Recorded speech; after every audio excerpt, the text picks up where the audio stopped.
I have that story written because when I was 18, I come from the oil field and oil and gas background. And so what I did every year to work my way through college at Texas A&M and was to pipeline. And so one summer, we knew there was a leak in a portion of line that was a portion of line that no one would go check. And it had not been checked in over 20-something years.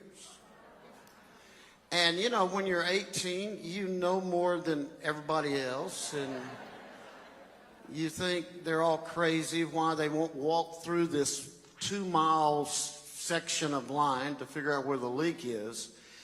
And I said, so I'll do it. And when we got to the place for me to go in, it's called the Kangurger Swamp. And I looked at it and I said, well, where's the pipeline? They said, it's in there somewhere. And this one guy who was a Christian, there was only one that I was working with, he said, God's going to do something with you in there because this is not going to be a pretty sight ahead. And I really think what you're sharing is really what's ahead for us. And so to walk this line, because I can't believe you shared this, to walk this portion, all you got were a pair of waders up to here and a machete. That's all you got. And if you didn't find your footing through there, if you step one step over, you would actually sink. Because the pipelines had been open for forever. And so I started through there, and I realized what an idiot I was. And how dangerous this was. And I was coming back to the Lord, but that accelerated it.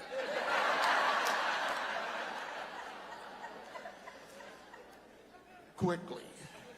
Because if you got off center at all, you were in trouble.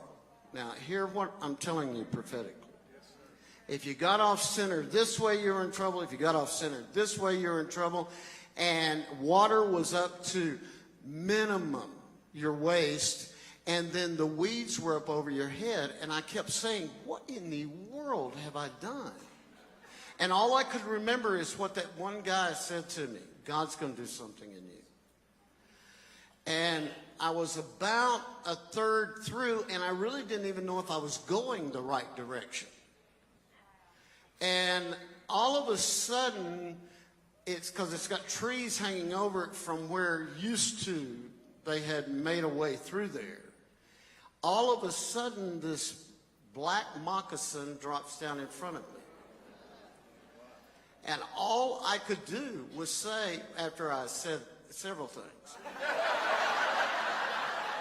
because like I said, I was coming back. All I could do was take the machete, and if you don't hit a moccasin, moccasins are mean. And where there's one, there's lots. And I knew I had one shot at that thing, its head, because it came down. Now, there has got to be no coincidence, this man who shared this with us. Because it was one of the life-turning moments in my entire life that brought me into a new level of awakening with the Lord. And then I realized, I don't even know if I'm right, and I could be eaten before I'm out of this thing. And the Lord spoke to me. It's been real interesting with my life. When I've been able to hear him. No matter when. I can remember since I'm 11 years old. If I had to hear the Lord, I could hear him. He said, look up. Now, this is a word for us. He said, do not look down at all this stuff that you're about to go through. Now, hear what I'm saying. I had no idea I would share this tonight. Do not look down at what you're about to go through. look up. And when I looked up, I could look about a mile ahead, and I saw where the trees had an opening in it. And the Lord said, keep your eyes fixed on that opening in the heaven. And if you'll keep your eyes fixed on it, you will make it through this place. Now, I believe we have heard tonight where we're headed. So I think as a prophetic act, you just need to raise your machete up for a moment and say, Lord, keep us looking up. And the snakes ahead will have no heads. Let's thank God for that.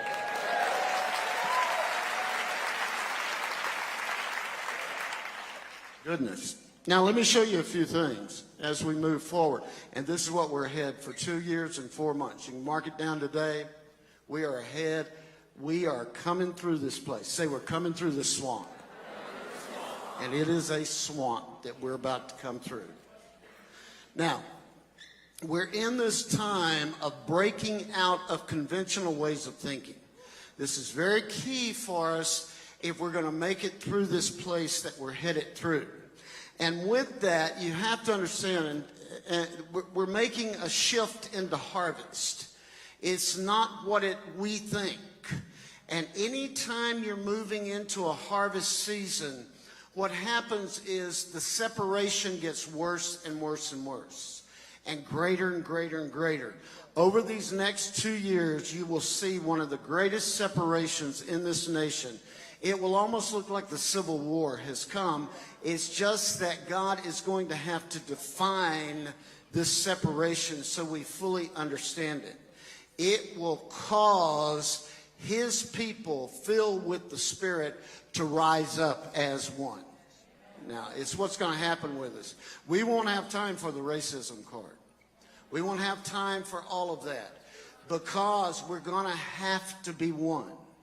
And the voices with the anointing, we're going to have to learn to follow after the anointing and be able to see the anointing. Because the separation is going to get greater and greater. Now, with that, we're shifting from church fully into kingdom. This is the best example of a kingdom meeting. Best example of a kingdom movement. Everybody say movement. Now, this is what the Lord told me, and it's a new day. We can't think church. What God has been doing in you is to get you into kingdom thought. And the kingdom is within you. So that means it's you that is about to decree some things you've never decreed before. And move forward and exhibit some things you've never exhibited before.